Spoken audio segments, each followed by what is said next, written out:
চতুর্থ দফা ভোট চলাকালীন ব্যাপক উত্তেজনা সন্দেশখালীতে। বিজেপি কর্মীদের গ্রেফতারের প্রতিবাদে কাঠপোল বাজার এলাকায় আগুন, রাস্তা অবরোধ করে বিক্ষোভ বিজেপি মহিলা কর্মী সমর্থকদের। এলাকায় মোতায়েন করা হয়েছে বিশাল পুলিশ বাহিনী। উল্লেখ্য, গতকাল সন্দেশখালী তৃণমূল নেতা কর্মীদের অভিযোগে 4 জন বিজেপি কর্মীকে গ্রেফতার করেছে সন্দেশখালী থানার পুলিশ। বিজেপির দাবি, ধৃত এই 4 জন বিজেপি কর্মী এই ঘটনার সঙ্গে যুক্ত নয়। তৃণমূল পরিকল্পনা করে পুলিশকে দিয়ে তাদের গ্রেফতার করিয়েছে। পুলিশ ও তৃণমূলের বিরুদ্ধে এমনটাই অভিযোগ করে সন্দেশখালীর বের মজুরের কাঠপোল বাজারের বিক্ষোভ দেখান এলাকার বিজেপি কর্মী সমর্থকেরা। তুলে নিয়ে গেছে আমাদের প্রতিবাদী মুখ, তাই এক্ষুনি ছাড়তে হবে। প্রতিবাদী মুখকে তুলে নিয়ে গেছে কেন? গিদাকে ছেড়ে দিন, ছেড়ে দিন, ছেড়ে দিন, ছেড়ে দিন, গিদাকে ছেড়ে দিন, আর কিছু প্রয়োজন নেই।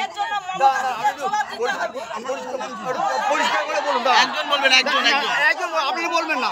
বলছি যে এই নিচে নামা না লোক, বলছি যে কি হয়েছে বলুন তো, আপনারা কেন বিক্ষোভ দেখাচ্ছেন? একটুখানি হয়ে গেছে। হচ্ছে গঙ্গাধর কোয়েল, হচ্ছে তৃণমূলের কর্মীরা টাকা দিয়ে হচ্ছে বিজেপির নামে বদনাম ছড়াচ্ছে, যার জন্য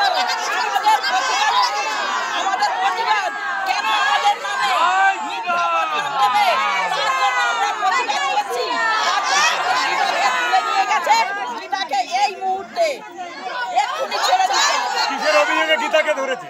সন্দেশখালী থেকে অরিন্দম হরি রিপোর্ট, ওঙ্কার বাংলা।